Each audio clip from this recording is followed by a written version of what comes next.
A Nova Califórnia, de Lima Barreto, voz Iba Mendes.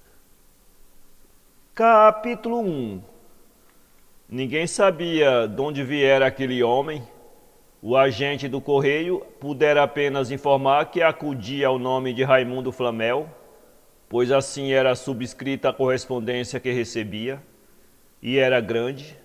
Quase diariamente, o carteiro lá ia a um dos extremos da cidade, onde morava o desconhecido, sopesando um maço alentado de cartas vindas do mundo inteiro, grossas revistas em línguas atravessadas, livros, pacotes.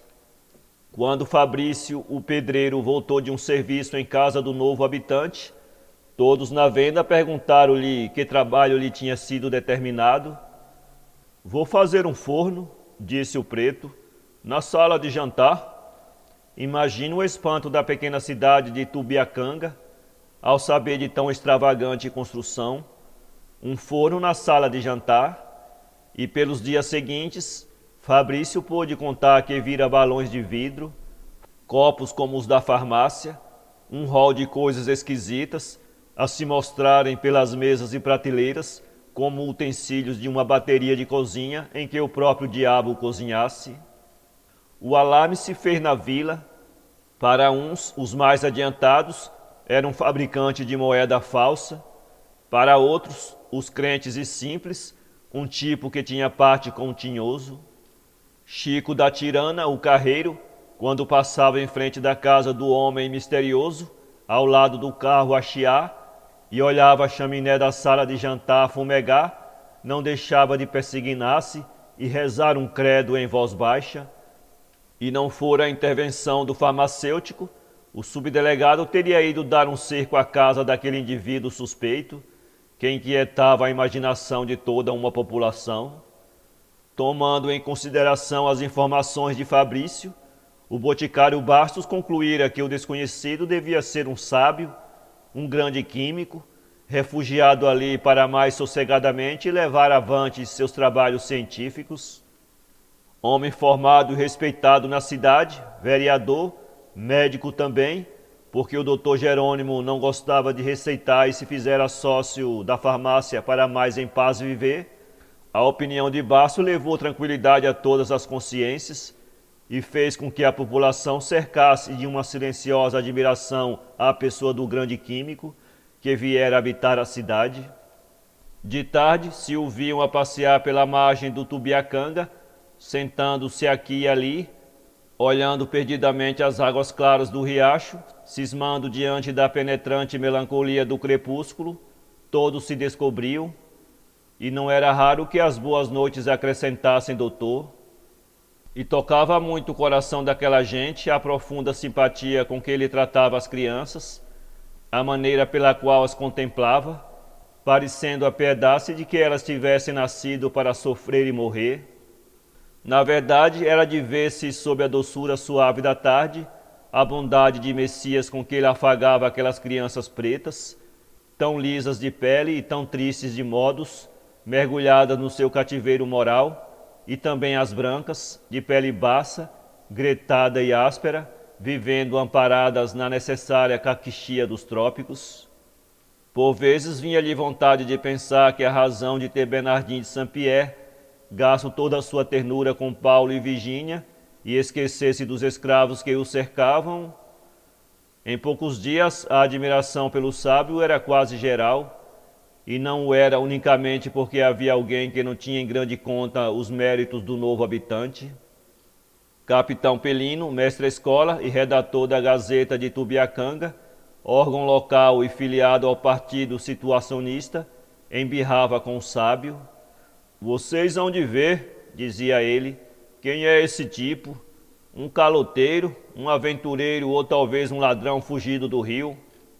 A sua opinião em nada se baseava, ou antes, baseava-se no seu oculto despeito, vendo na terra um rival para a fama de sábio de que gozava. Não que Pelino fosse químico, longe disso, mas era sábio, era gramático. Ninguém escrevia em Tubiacanga que não levasse bordoada do capitão Pelino, E mesmo quando se falava em algum homem notável lá no rio, ele não deixava de dizer: não há dúvida, o homem tem talento, mas escreve um outro, de resto, e contraía os lábios como se tivesse engolido alguma coisa amarga. Toda a vila de Tubiacanga acostumou-se a respeitar o solene Pelino, que corrigia e emendava as maiores glórias nacionais, um sábio. Ao entardecer, depois de ler um pouco o Sotero, o Cândido de Figueiredo ou Castro Lopes, e ter passado mais uma vez a tintura nos cabelos, o velho mestre-escola saía vagarosamente de casa, muito abotoado no seu paletó de brim mineiro, e encaminhava-se para a botica do Bastos, a dar 2 dedos de prosa. Conversar é um modo de dizer, porque era Pelino avaro de palavras, limitando-se tão somente a ouvir. Quando, porém, dos lábios de alguém escapava a menor incorreção de linguagem, intervinha e emendava. Eu asseguro, dizia o agente do correio, que por aí o mestre-escola intervinha com mansuetude evangélica. Não diga asseguro, senhor Bernardes, em português é garanto. E a conversa continuava depois da emenda, para ser de novo interrompida por uma outra. Por essas e outras, houve muitos palestradores que se afastaram, mas Pelino, indiferente, seguro dos seus deveres, continuava o seu apostolado de vernaculismo. A chegada do sábio veio distraí-lo um pouco da sua missão. Todo o seu esforço voltava-se agora para combater aquele rival que surgia tão inopinadamente. Foram vãs as suas palavras e a sua eloquência. Não só Raimundo Flamel pagava em dia as suas contas, como era generoso, pai da pobreza, e o farmacêutico vira numa revista de específicos seu nome citado como um químico de valor. Capítulo 2. Havia já anos que o químico vivia em Tubiacanga, quando uma bela manhã Bastos o viu entrar pela botica adentro. O prazer do farmacêutico foi imenso. O sábio não se dignara até aí visitar fosse quem fosse, e certo dia, quando o sacristão Orestes ousou penetrar em sua casa, pedindo-lhe uma esmola para a futura festa de Nossa Senhora da Conceição, foi com visível enfado que ele o recebeu e atendeu. Vendo-o, Bastos saiu de detrás do balcão, correu a recebê-lo com a mais perfeita demonstração de quem sabia com quem tratava, e foi quase em uma exclamação que disse: Doutor, seja bem-vindo. O sábio pareceu não se surpreender nem com a demonstração de respeito do farmacêutico, nem com o tratamento universitário. Docemente olhou um instante a armação cheia de medicamentos e respondeu: Desejava falar em particular, senhor Bastos. O espanto do farmacêutico foi grande. Em que poderia ele ser útil ao homem, cujo nome corria mundo e de quem os jornais falavam com tão acendrado respeito? Seria dinheiro? Talvez. Um atraso no pagamento das rendas, quem sabe?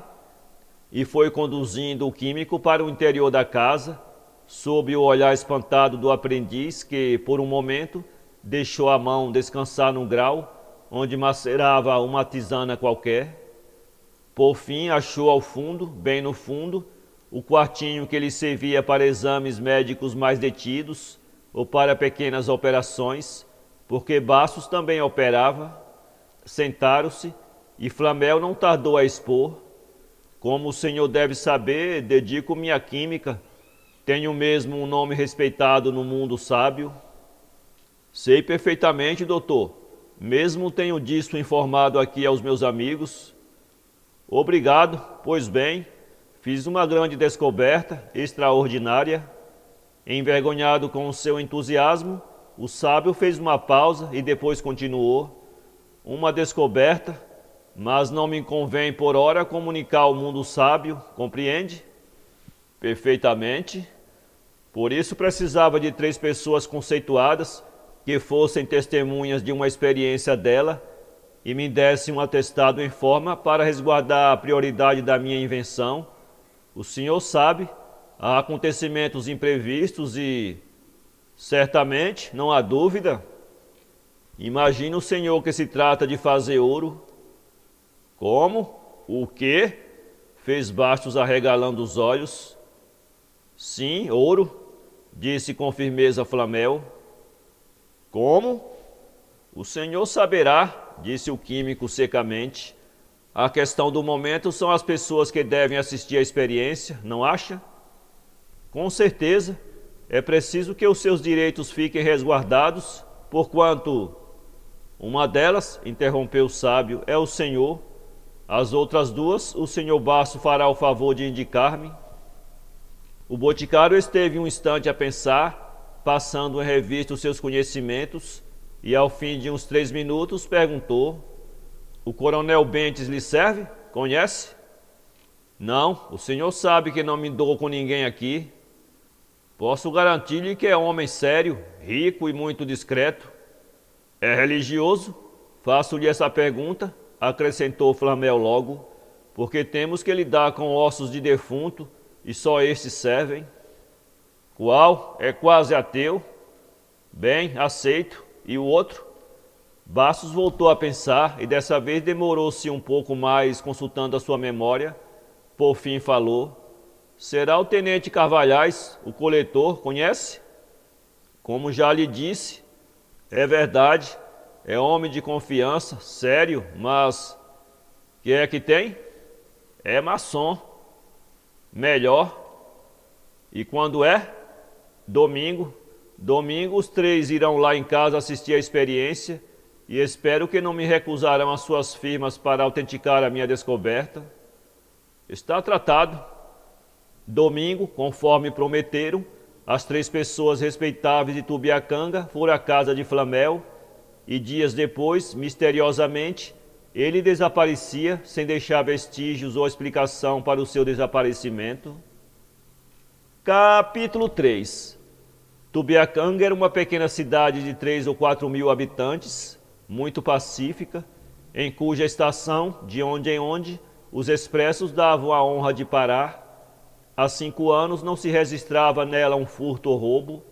As portas e janelas só eram usadas porque o rio as usava.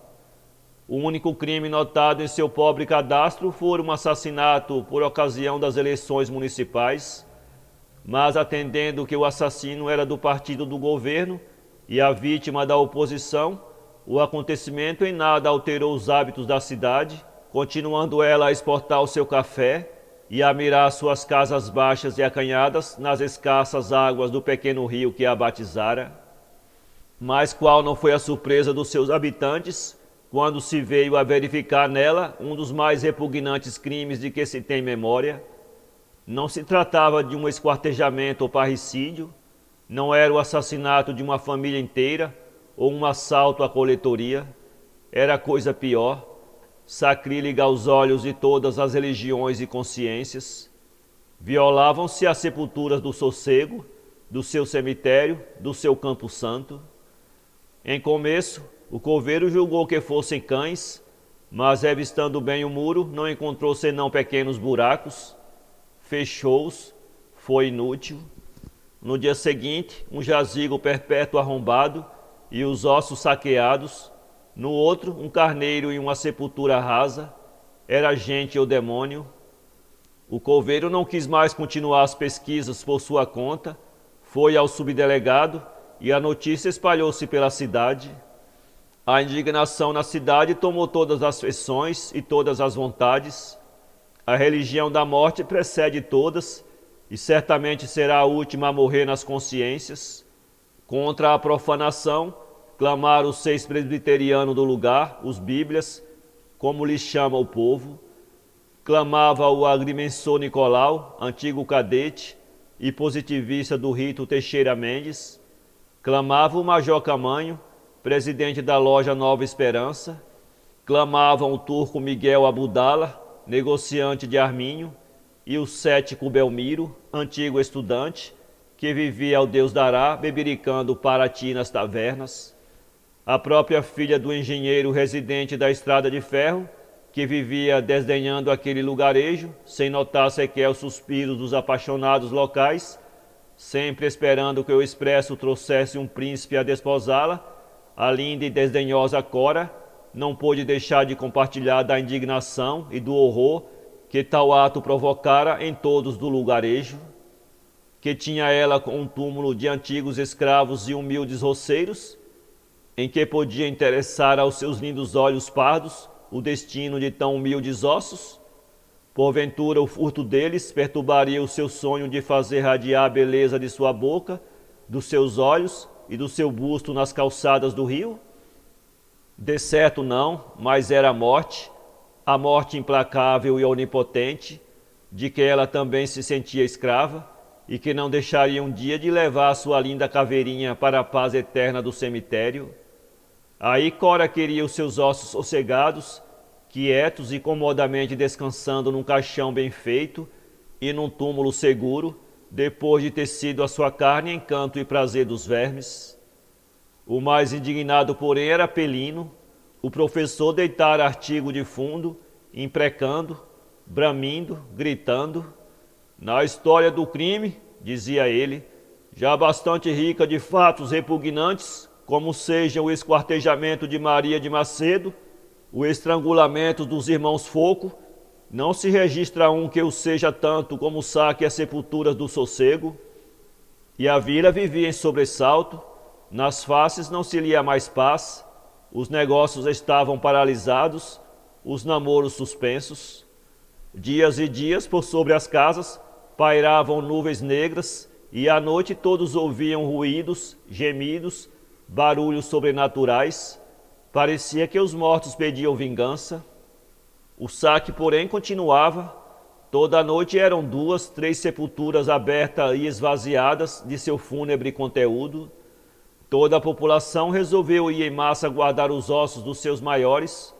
Foram cedo, mas em breve, cedendo à fadiga e ao sono, retirou-se um, depois outro, e pela madrugada já não havia nenhum vigilante. Ainda nesse dia o coveiro verificou que 2 sepulturas tinham sido abertas e os ossos levados para destino misterioso. Organizaram então uma guarda. 10 homens decididos juraram perante o subdelegado vigiar durante a noite a mansão dos mortos. Nada houve de anormal na primeira noite, na segunda e na terceira, mas na quarta, quando os vigias já se dispunham a cochilar, um deles julgou lobrigar um vulto esgueirando-se por entre a quadra dos carneiros. Correram e conseguiram apanhar 2 dos vampiros. A raiva e a indignação, até aí sopitadas no ânimo deles, não se contiveram mais e deram tanta bordoada nos macabros ladrões que os deixaram estendidos como mortos. A notícia correu logo de casa em casa, e quando de manhã se tratou de estabelecer a identidade dos 2 malfeitores, foi diante da população inteira que foram neles reconhecidos o coletor Cavalhais e o coronel Bentes, rico fazendeiro e presidente da Câmara. Este último ainda vivia, e a perguntas repetidas que lhe fizeram, pôde dizer que juntava os ossos para fazer ouro, e o companheiro que fugira era o farmacêutico. Houve espanto e houve esperanças. Como fazer ouro com ossos? Seria possível, mas aquele homem rico, respeitado, como desceria ao papel de ladrão de mortos, se a coisa não fosse verdade? Se daqueles míseros despojos fúnebres se pudesse fazer alguns contos de réis, como não seria bom para todos eles? O carteiro, cujo velho sonho era a formatura do filho, viu logo ali meios de consegui-la. Castrioto, o escrivão do juiz de paz, que no ano passado conseguiu comprar uma casa, mas ainda não a pudera cercar, pensou no muro que lhe devia proteger a horta e a criação, que andava desde anos atrapalhado para arranjar um pasto, pensou logo no prado verde do Costa, onde os seus bois engordariam e ganhariam forças. Às necessidades de cada um, aqueles ossos que eram ouro viriam atender, satisfazer e felicitá-los. E aquele 2 ou 3 milhares de pessoas, homens, crianças, mulheres, moços e velhos, como se fosse uma só pessoa, correram à casa do farmacêutico. A desinteligência não tardou a surgir. Os mortos eram poucos e não bastavam para satisfazer a fome dos vivos. Houve facadas, tiros, cachações. Pelino esfaqueou o turco por causa de um femo, e mesmo entre as famílias questões surgiram. Unicamente o carteiro e o filho não brigaram, andaram juntos e de acordo, e houve uma vez que o pequeno, uma esperta criança de 11 anos, até aconselhou ao pai: pai, vamos aonde está mamãe, ela era tão gorda. De manhã o cemitério tinha mais mortos do que aqueles que receberem 30 anos de existência. Uma única pessoa lá não estivera, não matara nem profanara sepulturas. Fora o bêbado Belmiro, entrando numa venda meio aberta e nela não encontrando ninguém, encheram uma garrafa de Paraty e se deixara ficar a beber sentado à margem do Tubiacanga, vendo escorrer mansamente as suas águas sobre o áspero leito de granito, ambos, ele e o rio, indiferentes ao que já viram, mesmo a fuga do farmacêutico, com o seu potesi e o seu segredo, sob o dossel eterno das estrelas.